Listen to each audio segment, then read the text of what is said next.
Izina ry'Imana Data na Mwana na Roho Mutagatifu, amena. Gira amahoro ya Kristo muvandimwe.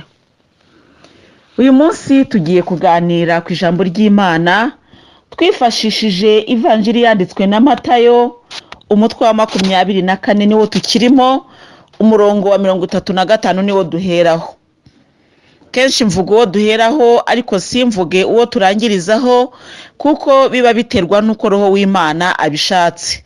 Ntabwo tukibereyeho, ahubwo tubereyeho Kristo, kuko ari we utwiyoborera, rero ni nawe utubwira aho turi buhagararire. Muvandimwe ugana mu ijuru, numenya umurongo twaganiriyeho nawe aho gusoreza uzajya uhamenya, naho ntavuga ngo tugarukirije aha n'aha, ariko nawe ushobora guhita uhamenya.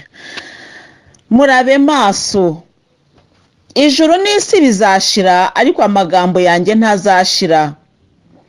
Naho umunsi n'isaha ibyo bizabera ntawe ubizi, ari abamarayika bo mu ijuru, ari Mwana, keretse Data wenyine. Mu gihe cyo kuza k'Umwana w'umuntu bizamera nko mu minsi ya Nowa. Muri iyo minsi yabanjirije umwuzure, bararyaga kandi baranywaga, bashakaga abagore cyangwa abagabo, kugeza umunsi Nowa yinjiye mu bwato, nuko abantu ntibagira icyo bamenya, kugera igihe umwuzure uziye ukabahitana bose. Nguko uko bizamera mu gihe cyo kuza k'Umwana w'umuntu. Mu bagabo babiri bazaba bari mu murima, umwe azatwarwa undi asigare. Mu bagore babiri bazaba basya, umwe azatwarwa undi asigare. Nuko rero murabe maso, kuko mutazi umunsi Umwami wanyu azaziraho.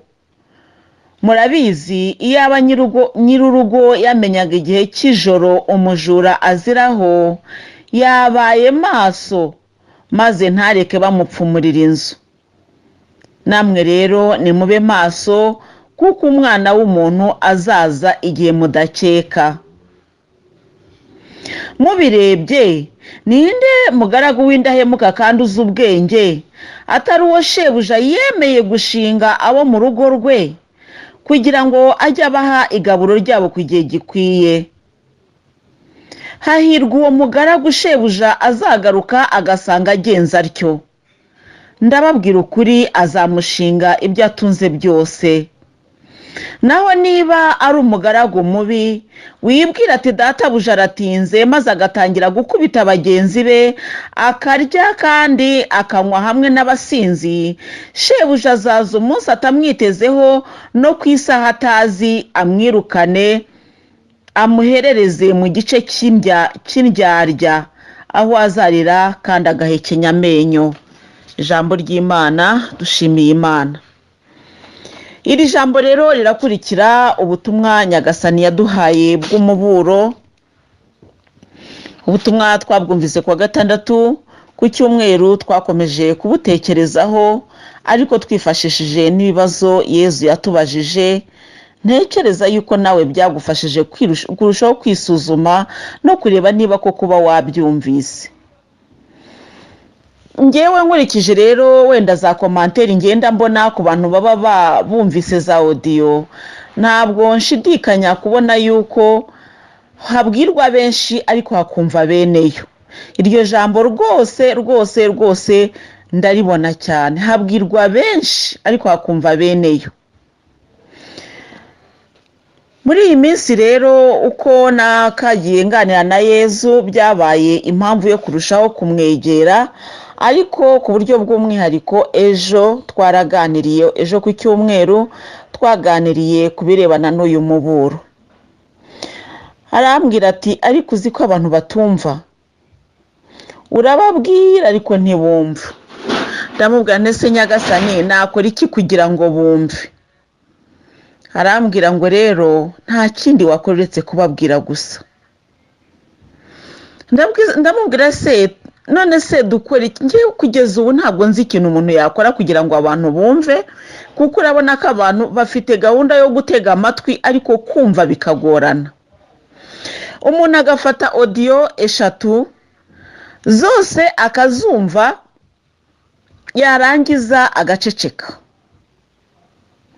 cyangwa se undi agafata audio zose uko ari 3 akazumva yarangiza agafatamo ijambo rimwe gusa akaba ari ryo akoraho commentaire. Undi akumva audio yarangiza kuzumva akabaza nk'ikibazo ariko wumva kitajyanye n'izo nyigisho. Ku buryo mbese muri make icyo nshaka kuvuga nuko iyo umuntu arebye uburyo abantu bakurikiriza inyigisho usanga abantu barazikunze, zirabaryoheye, ariko ugasanga abantu bari gutega amatwi ariko ntibumve. Hari ijambo muze kuvuga kandi n'ubu ngisubiramo, tega amatwi wumve ubeho. Haleluya. Ni amagambo 3. Tega amatwi nicyo kintu cya mbere, icya kabiri wumve, kuko gutega amatwi ntabwo bihagije, ahubwo birasaba ko wumva. Kandi kumva ntabwo ari ugushyira mu matwi gusa ngo bitambuke bijye mu kundi gutwi. Icyo twita kumva ni uko umuntu aba amatwi ye agifite uko ijwi ritambuka mu matwi. Ntabwo ari cyo kumva rero ijambo ry'Imana bivuga. Kumva ni kuba wabicishije koko muri ayo matwi ariko bigaha n'umutima wawe. Ni nabyo bizatuma ubaho. Uratega amatwi. Gutega amatwi ubundi navuga ngo ni ugukora attention ku kintu uri kubwirwa, nicyo bita gutega amatwi. Bavuga ngo mutega amatwi mwumve, ni ukuvuga ngo nimureke ibyo mwakoraga mwumve icyo ngiye kubabwira. Kumva ntabwo ari ekute, oya, ndashaka ko twebwe tuva kuri ekute ahubwo tukagera hahandi bizahereza n'umutima wacu, ari nacyo kimenyetso cy'umusaraba twakoze ejo mu misa cyangwa dukora buri munsi mu misa. Iyo batubwira ngo amagambo yo mu ivanjiri ntagatifu uko yanditswe na Matayo, turavuga ngo habwa ikuzo Nyagasani. Tukabikora hehe? Habwa ikuzo Nyagasani.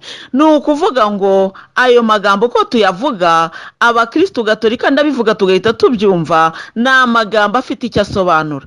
Ku gahanga ni ukubyumva ukabifata mu mutwe, ukabishyira mu mutwe wawe, ukabyamamaza n'umunwa wawe, kandi umutima wawe ukabibika, bikaba iby'ubuzima bwawe bwa buri munsi. Nibyo rero nifuza yuko izi nyigisho twazibamo. Ni nabyo nabwiye Yezu, ndamubwira nti njyewe ndavuga. Haleluya. Njyewe ndavuga ariko kumva si ukwanjye pe. Hari abantu rero bumva ariko bakumva amahushuka. Kumva amahushuka rero ni kwa kundi wenda ijambo ryaganiriwe, aho kugira ngo ukuremo icy'ingenzi cyakugirira akamaro, ahubwo wowe ugafatira mo ijambo rimwe akaba ari ryo ushaka kugira ngo ukoreho commentaire. Kandi ahanini iryo jambo rikaba atari ryo kubaka, ahubwo ushaka nko gusenya ibyavuzweho. Ubwo rero abavandimwe tumeze gutyo tugerageze tworoherane. Haleluya. Nongere mbabwire ni uru ntago ari urubuga rwa deba, ntabwo turi kudebatinga. Iyi ntabwo ari debate turimo, ahubwo turi kugana ku ijambo ry'Imana. Ndimo kukubwira uko Nyagasani Yezu yabimbwiye ngo mbiguhe. Haleluya. Byakire. Haleluya. Nongere ngusobanurire muvandimwe, kumva izi nyigisho ntabwo ari agahato. Haleluya. Ntabwo ari agahato. Nukuri ushatse wazumva cyangwa se ntuzumve, kuko izi nyigisho ntabwo zisimbura misa. Izi nyigisho ntabwo zisimbura inyigisho pasiteri, padiri cyangwa se bishop wari wese azatanga. Oya, izi ni impamba idufasha kurushaho kugenda neza, ariko ntabwo ari agahato, ntabwo ari itegeko. Ni ukuvuga ngo ushatse wazumva, utashaka rwose ukabireka, ariko waba urimo ukaba urimo neza. Haleluya. Muvandimwe ugana mu ijuru rero, Nyagasani Yezu yambwiye ngo abantu benshi barumva ariko ntabwo bashyira mu mutima. barumva mu buryo bw'uko umuntu atega amatwi, ariko gushyira mu mutima bwo kugira ngo umuntu abikomereho ugasanga biri kugora abantu benshi.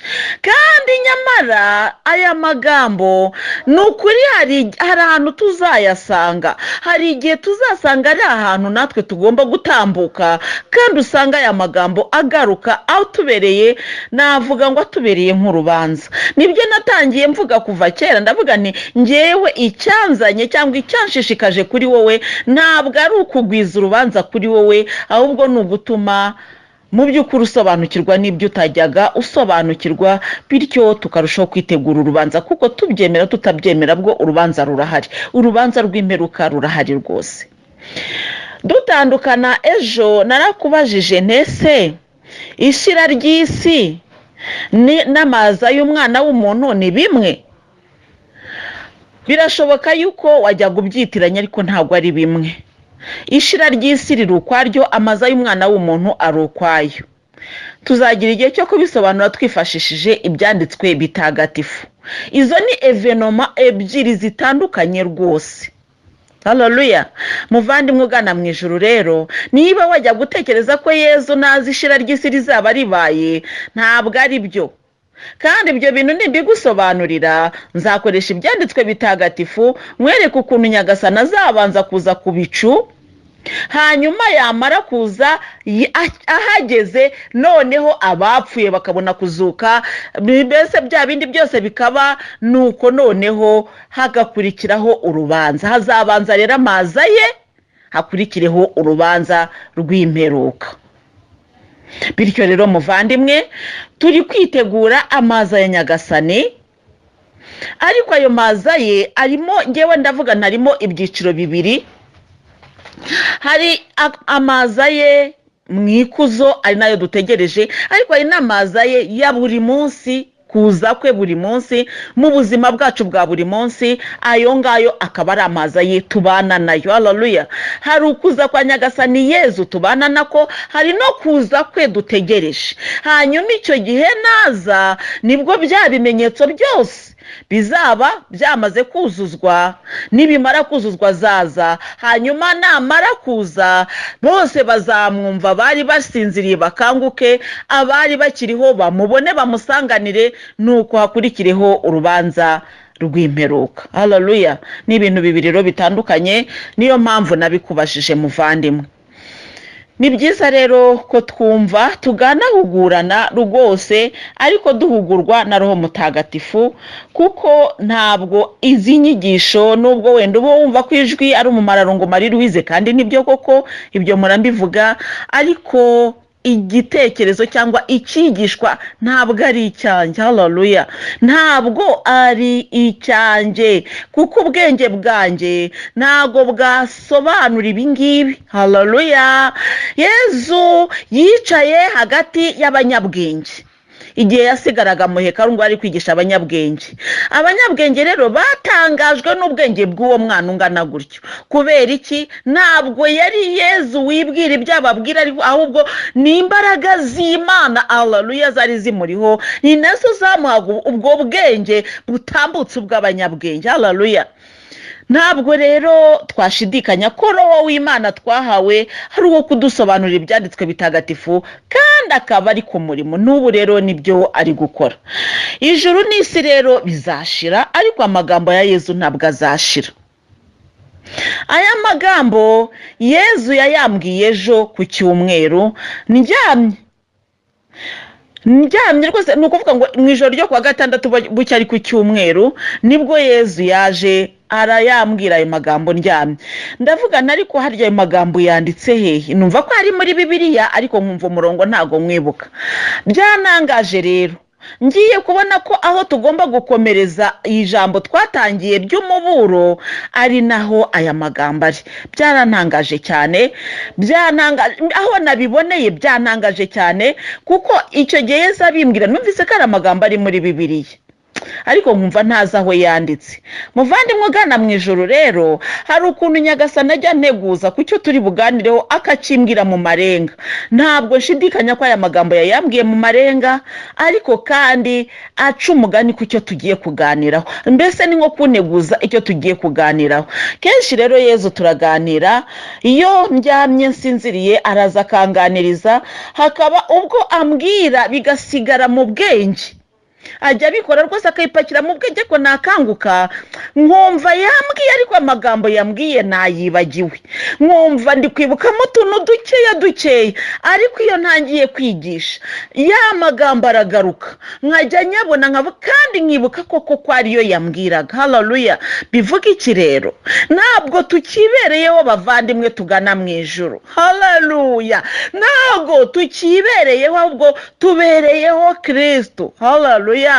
Tubereyeho Kristo, kuko Kristo ari rwagati muri twe. Haleluya! Ijuru n'isi rero byo bizashira. Hari igihe kizagera ijuru n'isi bishire. Ibyo rwose ndizera yuko utabishidikanya muvandimwe. Wenda bizatinda, bishobora gutinda, ariko icyo gihe kizagera. Ariko amagambo ya Yezu ntabwo azashira. Ngo nk'uko imvura itagwa ku butaka ngo isige itabubobeje, haleluya, niko n'ijambo ry'Imana risohotse mu kanwa k'Imana ritazasubira ku Mana ridakoze umurimo waryo. Haleluya! Ngo naho umunsi n'isa ibyo bizabera ntawe ubizi.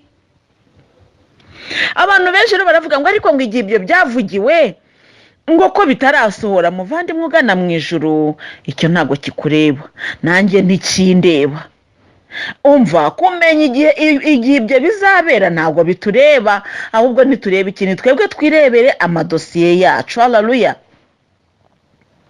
Kandi nimvuga ngo amadosiye yacu nturebe ya Louise, kuko ushobora kureba Louise ariko mu by'ukuri nawe ufite urutoki rukureba.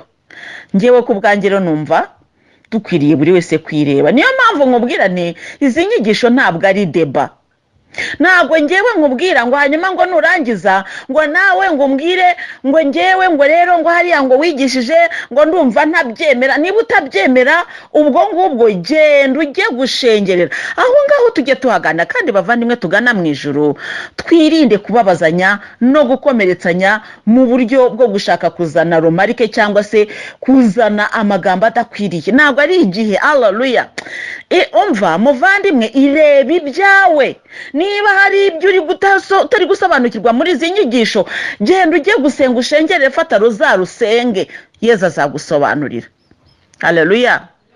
Hari abantu rero bajya bigira, mbese navuga bigira nyirandabizi, akumva yuko icyo kintu icyo ari cyo cyose agomba kugira icyo kivugaho. Ntabwo ariko tuzahora rero ibintu byose dufite icyo tubivugaho. Hari igihe kizaba ngombwa ko twicecekera. Haleluya!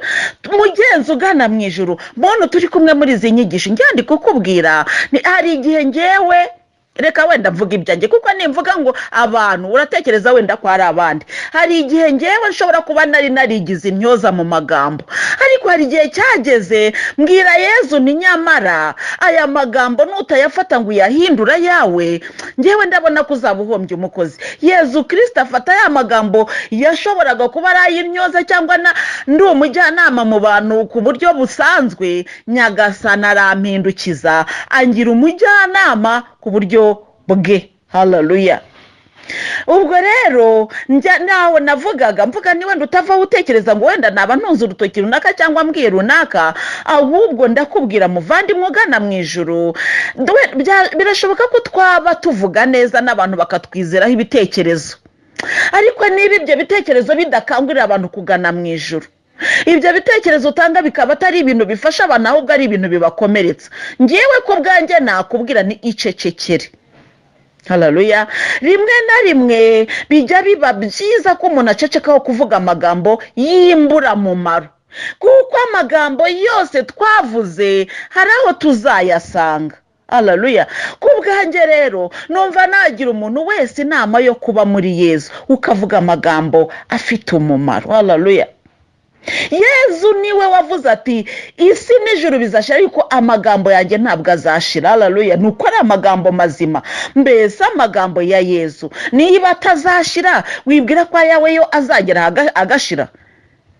Reka rero nkubwire, Yezu yaravuze ati umwambari w'uwo mwana agenda nka se. Njyewe nawe turi mu nzira igana mu ijuru, turi kumwe na Yezu. Ntibamworoheye, ntibamwubashye, ntibanamukunze, nawe niko bizagenda. Ariko uretse n'ibyo, nawe amagambo uzavuga yose arabazi. Haleluya. Kuko niba n'umusatsi wo ku mutwe wawe ubazi, utekereze ko n'amagambo uvuga abazi. Amagambo tuvuga rero tujya tugerageza kuyayungurura. Haleluya. Muvandimwe ugana mu ijuru, njyewe ndi kukubwira nkurikije ibyanditswe bitagatifu icyo bitubwira ngo nta muntu n'umwe uzi igihe n'isaha ibyo bizabera. Uya ntawe ubizi, ariko hari igihe kizagera ubwo tuzabazwa ijambo ryari ryo ryose ryasohotse mu munwa wacu. Nkaba rero nazinduwe no kukubwira nigabanya amagambo y'isi asanzwe, ahubwo ongera amagambo y'abajya mu ijuru, ongera amagambo yo gukiranuka, ongera amagambo yo kwigisha, ariko kandi ugabanya amagambo yo navuga ngo mbese twihamo kuba abanyabwenge bo mu isi. Ngiye ku bwanjye nabwira umuntu ntigabanya amagambo. Wenda ushobora kuba uri kuvuga uti se ubuse ndagabanya ayahe koko? Birashoboka ko wenda ku kazi aho ukorera, reka dufate urugero rw'aho ukorera, birashoboka ko wajya kugira isaha yo gutera ibiparo, ariko wenda bya biparo nubwo bisatsa abantu ariko harimo nabo bikomeretsa wenda, kuko burya umuntu abwira abantu 100 bijyanze bikunze ntabwo bose baba babyumva kimwe 100%. Burya ntihabura umwe cyangwa babiri batabyumva kimwe nuko wabivuze. Abo rero abo ngabo nanjye niho ndi kukubwira, ntushobora kuba uri kunezeza abo ngabo ariko kandi hari uwo wababaje. Nkakubwira ni rero ikiza niba utari kuvuga icyerekeranye n'ubwami bw'ijuru, icyerekeranye n'ijambo ry'Imana, ukaba uri gutanga ibiparu by'ubuzima busanzwe, nakubwira ntigabanya cyangwa ceceka.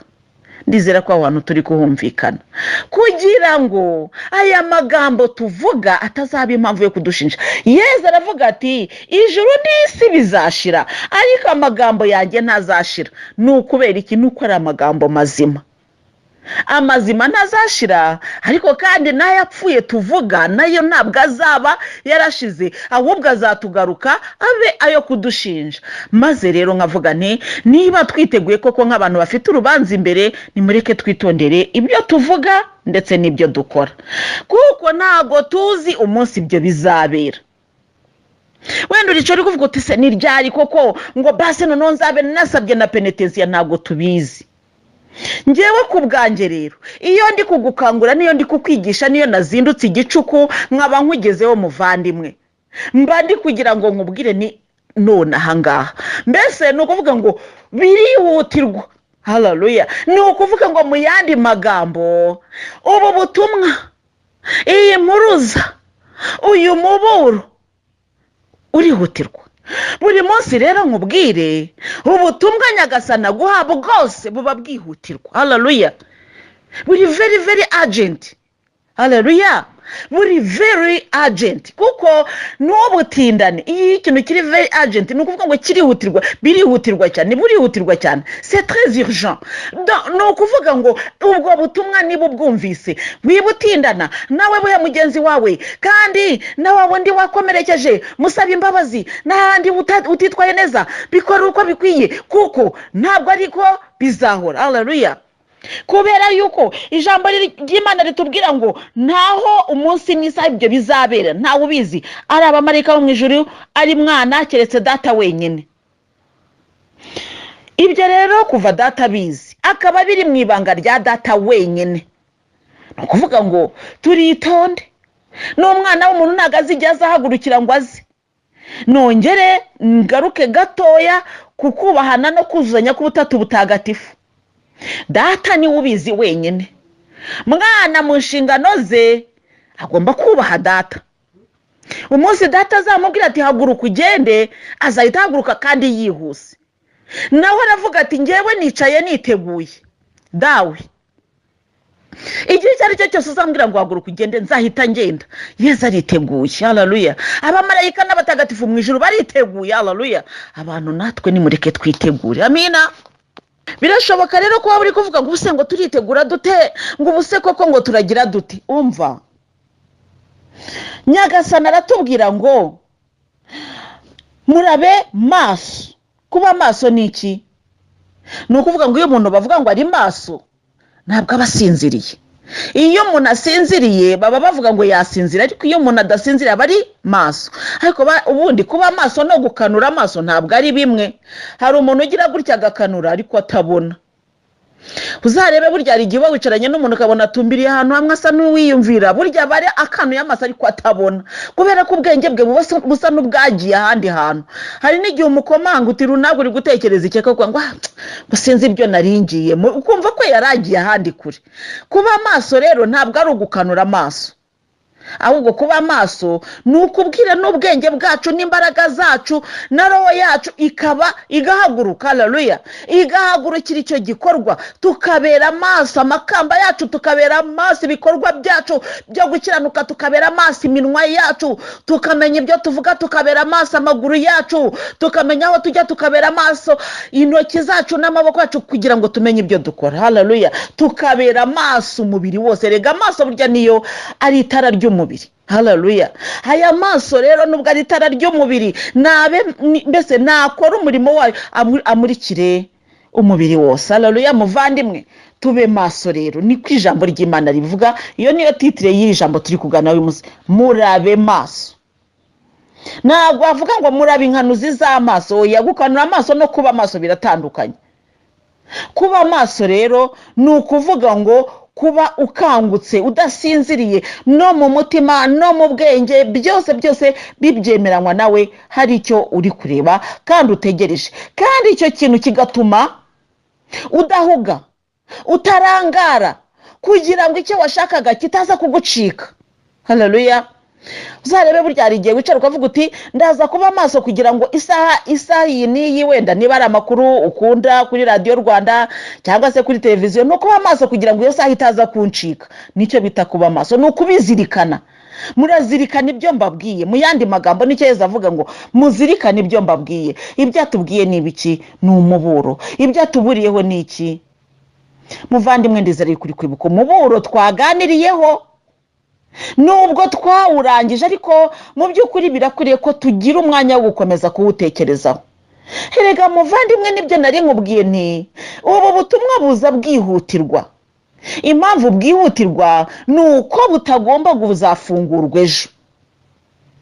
Impamvu butazafungurwa ejo ni uko uyu munsi ariho hacu, ejo si hacu, haleluya. Ni ukuvuga ngo burihutirwa rero. Niba butagomba kurenza amasaha 28, burihutirwa cyane. Kandi noneho wumva ukuntu bwihutirwa, nta nubwo ari n'amasaha 28. Muvandimwe ugana mu ijuru, aka kanya uri kureba ibyo wakoze, ariko ntabwo ushobora gusinyira ku isaha iri imbere urabugihumeka.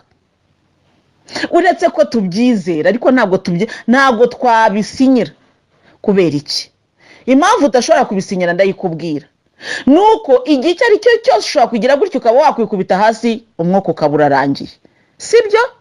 Hari igihe uri kugana n'umuntu mu kanya mwatandukana bagakubwira ngo birarangiye, utireka barabeshya. None se nitwaganiraga, none se niba twaganiraga bivuga yuko twari twasinye ko azabaho iteka n'iteka? Oya, ahubwo icyo nshaka kukubwira, hari abantu mwatangiranye urugendo n'uyu munsi batakiriho, kandi nyamara cyagiye muri ku ntebe y'ishuri cyangwa se muri mu kazi mukora, bari bafite gahunda y'uko bazaba abantu bameze gutya na gutya. Cyagiye muri ku ntebe y'ishuri, ndabyibuka turi muri primaire, bajyaga batubaza ngo urifuza kuzaba iki. Nta mwana n'umwe udafite inzozi, kubera ko aba yifuza kugera aho ngaho heza. Ariko burya inzozi zacu ntabwo ariko kuri kw'Imana, haleluya. Hari inzozi zacu, ibyifuzo byacu, hari no gusohoza kw'Imana. Nuvuga ngo gupanga ni ukwacu, ariko gusohoza ni ukw'Imana. hari abo twiganye benshi muri primaire batakiriho, hari abo twiganye benshi muri segonderi batakiriho, hari abo twaturanye batakiriho, hari abo twakoranye batakiriho, ariko wowe muvandimwe ukaba ukiriho, nanjye nkaba nkiriho. Nukubera iki? Nuko Imana idufite iracyadufiteho umugambi. Hallelujah. Nagaruka kuvuga ko babandi bagiye bari babi. Sino kuvuga yuko umugambi w'Imana bawishe nuko Imana ikabatwara. Oya, misiyo yabo yarirangiye. Tujye twemera ko kuri iyi si turi muri misiyo. Misiyo irangiye rero umukozi ajya gutanga raporo ya misiyo. Natwe rero isaha izagera tujye gutanga raporo ya misiyo. Ariko kandi iyo saha ntabwo tuzi ngo ni ryari. Ubu iyi saha ndi gukoreraho izi audio ndayizi. Ariko nta kintu na kimwe kinyemeza ko nimpaguruka ahangaha ndibuze kuhagaruka amahoro. Ntacyo. Uretse ko nizeye ko Nyagasana azandinda kandi nkaba mfite n'isezerano Yezu yampaye, nkavuga n'isezerano rirandinze. Ariko mu by'ukuri nta hantu uba wasinye muvandimwe ngo uvuge ngo ndaramuka. Kubw'ibyo rero birihutirwa. Ijambo ry'Imana ririhutirwa ko waryumva ukarikira mu bikorwa. Hallelujah. Birihutirwa. C'est plus que urgent. Kuko birakomeye cyane. Ushobora kuvuga ngo ya envelope ngo nzaba nyifungure ejo ukazaba utakiriho. C'est plus que urgent. Muvandimwe ugana mu ijuru birihutirwa cyane. Birihutirwa ko wumva kandi ukihatira gushyira mu bikorwa. Birihutirwa kutega amatwi ukumva kugira ngo ubeho. Birihutirwa ko wumva izi nyigisho kandi ukagerageza kureba ikikureba. Hallelujah. Fatamo ikikureba muvandimwe ugana mu ijuru, ugishyire mu bikorwa. Ikitakureba ugihereze Yezu. Ariko wifata izi nyigisho, wenda twakoze audio 3 ngo ufatemo ibireba abandi, wihe kuba umuvugabutumwa w'abandi. Oya, wowe irebera ibyawe. Hallelujah. Irebera ibyawe kuko birimo. Birumvikana ushobora kubwira abandi uti nyamara ibingibi bimeze gutya. Ibyo rwose biremewe. Ariko noneho icyo nshaka kukubwira nuko Nyagasana atatubwirira hamwe gutya ngo avuge ngo rero ngo abantu abasinzi nimurekeraho, abasambanye nimurekeraho, ngo utangire ngo iyi ngo narunaka no musinzi ngo narunaka no musambanya. Aho niho ngewe ndi kukubwira. Ntabwo ndi kukubwira ngo iri jambo ryumve ngo nugire n'uwuribwira we yabyumve, ari kureke gutunga abandi urutoki. Hallelujah. Aho ngaho turahumvikanye. Ngo mu gihe cyo kuza k'Umwana w'umuntu bizamera nko mu minsi ya Nowa. Muri iyo minsi yabanjirije umwuzure bararyaga kandi baranywaga. Bashakaga abagore cyangwa abagabo kugeza umunsi Nowa yinjiriye mu bwato. Nuko abantu ntibagira icyo bamenya kugera igihe umwuzure uziye ukabahitana bose. Nguko uko bizamera mu gihe cy'ukuza k'Umwana w'umuntu. Hallelujah. Muvandimwe ugana mu ijuru uri kubyumva? Mu gihe cya Nowa kuza k'Umwana w'umuntu kuzamera mu gihe cy'umwuzure wa Nowa. Nowa yaravuze, Imana yaramubwiye. Ngewe rero inkuru ya Nowa nayibonye no muri filime, ku buryo no kuyivuga biranyorohera nta nari no kuyisoma, uretse ko no kuyisoma bitabujijwe. Umva uko byagenze. Nowa Imana yaramusanze imwereka kaga kari muri Sodoma na Gomora. Iramubwira iti rero aba bantu ndabona ibi bintu bimeze nabi. Ese aba bantu ntibakwisubiraho? Baranga. Noneho rero Sodoma na Gomora reka tuhagarara aho ngaho nubirebe nk'imisozi. Ku gihe cya Nowa, ku gihe cyacu, ku gihe cy'abatubanjirije cyangwa cy'abazaza, Sodoma na Gomora bivuga imisozi y'ibyihebe y'abantu bagizi ba nabi. Nicyo bivuga, badashaka no kumva umuburo. Ubu rero no kuvuga ngo Sodoma na Gomora yacu dushobora kuba tuyirimo, kuko wenda uyu muburo Nyagasana ari kuduha tutari kuwumva, twaba turi muri Sodoma na Gomora. Haleluya muvandimwe. Buretse kureba ku misozi, ahubwo reba ku kiricyo, nuko baburiwe bakanga kumva. Nowa yaravuze. Haleluya. Aravuga. Amina. Ariko abantu banga guhinduka. Nyamara ariko Nowa bwa mbere avuga barahindutse. Bamwe ndetse bakaza bakanamusanga mu nkuge, bakaza nko kumufasha kuyibamo. hashira iminsi babona bitinze bakisohokeramo, abari baragiye mu nkuge bakigendera, abandi bakaza bakarungurukamo, bakumva ubushyuhe burimo, bakumva ukuntu ngo ariko yewe ngo ariko ngo twabaye n'abasazi, ngo uyu musaza ngo arinde atubwira ngo anatubeshya, bakaba barigendeye. Abandi bakaza bamureba ukuntu ari umusaza w'imvi, kuko Nowa yari umusaza. Ngewe iyi nkuru nyibona muri filime nabonaga rwose Nowa ari umusaza.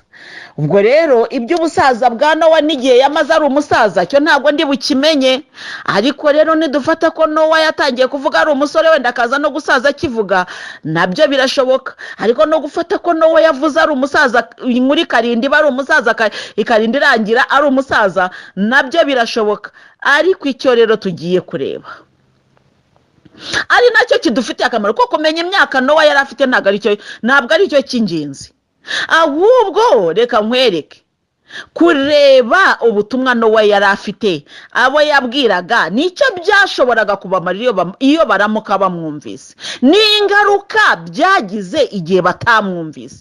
Iryo ni ryo somo riri muri iyi nkuru ya Nowa. Nowa rero yarahagaze arababwira, bamwe bakaza bakarunguruka bakamureba, ariko uzi ko Nowa atanize. Ariko umuntu yaraturagiye, mu Kinyarwanda rero kigezweho basigaye babyita kuragira. Iyo umuntu yakuragiye ni ukuvuga ngo aba yakubeshye, yagushyizeho. Ariko muzi ko uriya musaza yaturagiye, ariko si uriya musaza ubundi se koko ko ntaho yize, ubundi se buriya yavuganye n'Imana. Ariko yewe we, ubwo rero ndi kukubwira nkurikije amagambo yacu uyu munsi. Umuntu araje arakubwira ati nyamara Uhoraho Imana yantumye yuko mugomba kwihana, bitabaye ibyo agiye kugaruka. Ikintu twebwe twihutira, ariko harya asengera muri itorero ngo ni umugatolika, ngo gatolika se ngo nabo batangiye kuba bafite abantu bavuga gutyo. Ubwo se aho ngaho aho kugira ngo wumve ubutumwa ugatangira kuvuga ngo no mu bagatolika byagezemo, tugatinda aho ngaho. Undi akaza atariko ninde uri kubivuga, yewe ni umuntu nyamara, ariko se uwo muntu yigeze atanga n'ubundi butumwa kugira ngo ubyemere, bikaba ngombwa ko bakubwira n'ubundi butumwa yari yaratanze kugira ngo ubyumve. Burya abantu tugira icyo duheraho kugira ngo twemere. Noneho rero kugira ngo ubyemere bigufata akanya, bigufata igihe. Muvandimwe ugana mu ijuru, nanjye reka nongere nkubwire, kandi nkubwire icyambayeho. Ndi kwibwira noneho umuntu ufite ubutumwa bwo gutanga, nujya gutanga ubutumwa ukumva ntago barimo kubwikiriza ako kanya, ntuzacike intege. Haleluya. Ntuzacibwe intege nuko abantu babwakira, kuko abantu bumva bitinze, bumva bigoranye. Ngewe rero imba ndi kugira inama umuntu wari wese ufite ubutumwa bw'Imana, bazagukoraho ubushakashatsi, bazagukoraho ubugenzuzi ngo barebe niba ubutumwa uri kuvuga ari bwo koko. Ariko ntuzacibwe intege n'ibyo ngibyo ngo ureke kuvuga icyo Imana yagutumye. Nowa rero yaraje aravuga, baramupinga, ariko Nowa ntiyerekeye aho. Ntago yafashe akanyundo, nabonaga ari akantu kameze nk'agasuka yakoreshaga igihe yabazaga inkuge.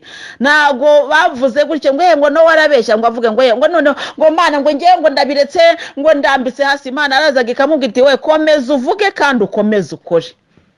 Nowa ajya hariya akavuga ati ariko nyamara abantu nimwihane nimureke gukora ibyaha, dore Imana ntabwo ibyishimiye. Kandi ubwo yabivugaga ari kubaza. Nyamara ariko rero niba mudashatse kumva, dore akaga karabategereje, muramenye. Ariko abantu bamwe ariko ngo uwo muntu ari kuvuga ibintu bikomeye. Bati ibimenyetso duhaye nibihe? Dore abagabo bari kurongora abandi bagabo, inda ziri gukurwamo, abana bari kwicwa. Reka sinakubwira intambara hirya no hino, abantu bari gucura ibitwaro bya kirimbuzi. Bantu murabona iyi si muri kuyerekeza hehe? Ese ubu murabona aya maherezo y'ibi bintu azaba yahe? Bantu mwakwihanye, nimwihane mwebwe abasenga, nimwihane mwebwe abasenga, musenge mukuri kugira ngo muhabwe imbaraga za Roho Mutagatifu. Igihe kirageze cyo kugira ngo abasenga by'ukuri bagaragare, batandukane n'abadasenga by'ukuri. Dore amadini ya shitani arimo kugenda yaduka hirya no hino, abantu bari kugenda bayitabira bakanayasinyira. Erega ibimenyetso Imana yavuze birimo kumanuka. Erega abantu mwe nimwihane, nimwisubiraho, ibihe amayira kigendwa, nimwihane. Ngo none ikimenyetso duhaye ni ikihe? Nowa agakomeza ubwo kandi nanjye ndi kukubwira ubwo nanjye ndi mu kazi ndi kwa Nowa nanjye nabaye Nowa nimwihane nimuhazwe muhabwe umubiri wa Kristo mu buryo bukwiriye nimujye mu misa nimwegera amasengero yanyu nimwihane nimusaba imbabazi abo mu ntebe ya penetensiya mugende abajya kwihana mu bundi buryo mwihane ariko buri wese yiyeze mugiye gutaha dore ko igihe cya Nyagasani kizaza gitunguranye kizaza nk'umujura noneho abantu bakavuga ngo none se ngo ibyo bizaba ryari njyewe Nyagasani yambwiye ngo nta ubuze umunsi n'isaha ariko nimwitegure buri wese ategura ibimureba buri wese arebe atunganye amayira ya Nyagasani arebe aho atsindwa yikosore buri wese abere maso ikamba rye kandi buri wese acungane n'izamu rye ubwo Nowa kandi yabikora kandi ubwo ndi kubikora koko nanjye ndi kubaza ubwo Nowa akabivuga gutyo batari ko se wowe ibyo bimenyetso wabibwiye na duhoraho niwe wabimbwiye kandi yarambwiye ngo mbibabwire birihutirwa ngaha icyumweru kigashira bamwe bakavuga ngo nyamara ibintu uyu musaza ari kuvuga nibyo ati ngewe rero ntago nshinzwe kubemeza icyo nshinzwe ni ukubabwira buri wese akisuzuma akireba udatsindwa nashime ariko utsindwa niyisubireho dore inzira ziracyagendwa ugutwi kw'Imana kuracyabanguye kugira ngo yumve gusenga kwawe ariko kandi ntago bizahora bityo ariko nyamara ibyo umuntu ari kuvuga ni ukuri bamwe bagahinduka bakaza noneho bamwicara iruhande Nowa akikomereza erega abantu nibihane nubwo bamwe bari kwihana ariko ntabwo uhoraho yishimiye ukwihana kwabo nabihannye nimureke ibyo mwari murimo n'abasenga nimusenge by'ukuri niba mwiyemeje kuza muri iyi nkuge nimuyihagararemo neza nimuyigumemo nimwihanganiremo erega nta kigeragezo na kimwe kitagira iherezo niba ari uburwayi nabwo buzavaho erega niba ari ikikugoye muvandimwe nacyo kizarangira ubwo ari kubwira bamaze kwinjiramo iyi niba ari ikikugoye nacyo kizarangira izere ko Imana ishobora byose izabikora kuko nibyo yagukoreye yabikoze ku bushake bwayo nta gahato kayibayeho n'ibindi byose izabikora ubwo bakihangana bakicara umwe akaba ararwaye undi akaba ararwaye undi akaba ararebye undi akaba arahombye ariko se ngo Nowa ngo nubwo uri kutubwira gutyo ngo twebwe ngo noneho ngo aho ibihe bigeze ngo duhe ibimenyetso ngo ibyo bizaba ryari ngo igihe wavugiye ngo none ko bitari kuba ariko ngewe Nyagasani yarambwiye ngo mbabwire ariko ntabwo ari ngewe uzasohoza ugushaka kwe nimwihangane mutegereze ngo ibi birarambiranye umwaka barasohotse yamara gusohoka abandi bakavuga mureka agende ni akazi ke reka twebwe twigumiremo uko bagafata rozari ubwo ndi kuvuga ko bakristo tugafata rozari abandi bakagoma mu masengesho Nowa agakikomereza ubwo Nowa yaravugaga gusa abarimo nimugomemo ariko abatarajyamo namwe nimuze nimwinjire ubwo akaba arimo kubaza batari ko se turinjira he ati nimuze hafi yanjye kuko Nyagasani agiye kufunga erega inkuge ubwo yabaga ari kubaza inkuge ariko yankuge yagombaga kujyamo abari kuba baritabiriye bari iruhande rwa Nowa kandi inkuge twongere twibukiranye yuko ari ubutungane uguharanira ubutungane rega niyo nkuge ni ukuvuga ngo niba wumvise ko akaga kariho ku banyabyaha va mu banyabyaha nuva mu banyabyaha uraba uvuye hehe mu kivunge winjire mu nkuge kuko nuva mu banyabyaha hari ahandi uri bwinjire noneho Nowa akomeza kubaza arabaza babandi bakajya bavuga ibi ngibi nta wabishobora umwaka baragiye ibi ngibi nta wabishobora undi akabaragiye ibi ngibi biranakomeye undi akabaragiye bwakwira ariko se Nowa rwose turateka iki ko bwije kandi tukaba tubona ntacyo guteka gihari none se nimwihangane Imana yadushyize ahangaha izahadukura erega gutunga ntago ari ukuba ufite amafaranga menshi kuri konte cyangwa ibyo ufite mu mabanki cyangwa wabikije muri feza na zahabu ahubwo kwizera Imana biruta byose ngo ariko uyu musaza none se ubwo uragira ngo dukora iki ufite amakanzu abiri naheho mugenzi w'imwe kandi n'ufite byinshi aheho mugenzi we dore hari abari kuburara batagira icyo barya kubera ko hari abandi bikubiriye bifitiye byinshi badashaka no guhaho bagenzi babo ariko uri kutubwira no gutanga tugize kuba nta n'icyo dufite none n'utwo dufite tudutange oya ibi ntabyo akabavuyemo Nowa arakomeza byaje kurangira rero. Haleluya. Byaje kurangira mu mujyi hasigayemo Nowa n'umuryango we, na wa muryango warokotse kubera Nowa no kumvira Imana. Nowa ntiyigeze acika intege. Muvandimwe ufite ubutumwa bw'Imana uri kuvuga wicibwa intege n'amagambo y'abantu, bazakureba ngo ariko ngo ubundi ngo yabikubwiriye he, ngo ariko nyamara ngewe Nyagasani yarabimbwiye. Yabikubwiriye hehe? Abatekamutwe rero ubwo utangire kwitwa icyo ugomba kwitwa cyo, ariko ntucike intege. Haleluya. Wowe komeza inzira. Rero nongere mbwira abavuga butumwa, ntago ari ngombwa ko runaka byemera ko ufite ubutumwa bw'Imana. Sina ngombwa ko runaka gusinyira ko ufite ubutumwa bw'Imana. Iyo yabuguhaye urabukora. Kuko ku gihe cya Nowa ntago ijambo ry'Imana tubwira ngo nuko aragenda ngo ajya kubahereza bitambo ngo nuko baramusinyira ko ari kuvuga ubutumwa bw'Imana. Oya, ntago ari ko ijambo ry'Imana rivuga. Ahubwo Imana yavuganye na Nowa atangira kuvuga icyo Imana yamubwiye. Nuko rero abantu ntibabyumva, barakomeza bagira gute ngo bararyaga kandi baranywaga, bashakaga abagore cyangwa abagabo kugeza umunsi Nowa yinjiriye mu bwato. Bararyaga kandi baranywaga, mbese ubuzima bwarakomezaga nk'uko natwe turiho uyu munsi. Bikubwira iki rero? Kuba Nowa ari kuvuga no kuba uri kubona ko ubuzima busanzwe buri gukomeza, ntabwo ibyo bintu bitandukanye n'ibyanditswe bitagatifu. Niba rero Nowa ari kuvuga ukaba uri kwirengagiza ijwi rya Nowa, ntabwo bivuga ko ibyo Nowa ari kuvuga bitazasohora kubera ko utashatse kubyumva. Nta nubwo bivuga ngo Nowa, wenda tuvuge Nowa iyo bamufata, cyakora wenda njye avuga n'abategetsi b'icyo gihe bo bagiraga n'umutima mwiza. Ibihugu byinshi abahanuzi bari kugenda bicwa, abandi bakanyerezwa, abandi bakagirirwa nabi, atari uko bari kuvuga ibintu bitari byo, ahubwo ari uko abo bari kubwira bataryohewe n'ibyo bavuga. Ni nacyo cyicishije Yohani Batista, kuko Herodi yashatse kugira ngo amwicishe kandi avuga ati bamwice kuko amagambo yaransesereza. Ntabwo ari uko yavugaga amagambo mabi, oya, ntabwo ari uko yavugaga amagambo mabi, ahubwo ntabwo abategetsi b'icyo gihe bari baryohewe n'ayo magambo Yohani Batista yavugaga. Nowa rero ntabwo ijambo ry'Imana ritubwira ngo nuko baramufata baramufunga. Cyakora ba Petero barafunzwe, niba ari bwo gereza zari zikiza simbizi, ariko bo barafunzwe.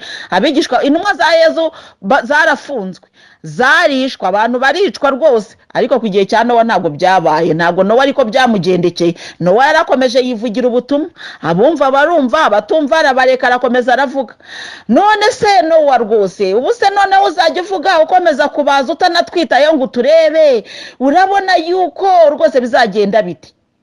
Nowa ati ngewe Nyagasani yambwiye kubabwira, ariko ko duhura tukamenyana ntago aricyo cyihutirwa. Nimwumva umuburo mujye muri rozari, mwinjire mu nkuge, dore niyo mukomeza kubwirwa ikibeho mwarabwishapure y'ububabare mubwirwa rozari ntagatifu. Nimube muri ibyo ngibyo, nima muri Yezu tuzahurirayo, kandi niduhurayo tuzahoberana, niho tuzamenyana, tuzasangira vino nshya yo mu bwami bwe. N'abantu Nowa none se kutari kutureba, ntabwo icyingenzi ari uko Nowa arambura amaso ngo akurebe. Icyingenzi nuko wumva uwo muburo. Ntabwo icyingenzi ari ukuhura na Nowa ngo akubwire ibindi. Reka da, Nowa afite uwo muburo, niwe wuzuye mu kanwa ke. Nimunahura azakubwira ibyo ngibyo. Nuko ubwo rero Nowa arikomereza. Kuba rero abantu barongora bakarongorwa, kuba abantu bakoresha amakwe, kuba abantu barya bagahaga bakagira gute, kuba hirya no hino ubuzima bugikomeza uko bisanzwe, ntago ari ukuvuga ko Nowa atavuga. Ariko uzashaka kumva Nowa nawe azamwumva. Nuko rero Nowa arakomeza aravuga, ubwato buruzura. Bumaze kuzura, Nowa yinjira mu bwato. Nuko rero maze kwinjira mu bwato, abantu ntibagize icyo bamenya kugera igihe umwuzure uzi yuko abahitana bose. Haleluya. Ndizera yuko turi kuhumvikana. Nguko uko bizamera rero mu gihe cy'ukuza k'Umwana w'umuntu. Ni ukuvuga ngo turabwirwa, turaburirwa, ariko ntidushaka kumva, kugeza igihe Umwana w'umuntu azazira. Muvandimwe ugana mu ijuru, uyu munsi tugiye guhagararira aho ngaho, nkubwira nti rero tuzakomeza, ntabwo turangije, nkubwira ariko ngo bamaso, tega amatwi wumve ubeho. Umuburo wa Nowa ntuwushyireho uwo mu gihe cya Nowa, n'uyu munsi uwo muburo wa Kibeho urahari. Kibeho iri kutwinginga ngo dusenge, Kibeho iri kutwinginga. Ni ukuri Kibeho twarayitangiye. Izi nyigisho ntabwo zihabanye na ya yindi twari turimo y'amabonekerwa ya Kibeho. Kandi hirya no hino ku isi Bikira Mariya na Yezu bagiye babonekera abantu bababwira bati mwihane mwisubireho, dore isi imeze nabi. Ikibeho byaravuzwe. Muvandimwe ugana mu ijuru, Imana iguhe umugisha kandi wumve hanyuma ubeho. Ku izina ry'Imana Data na Mwana na Roho Mutagatifu, amina.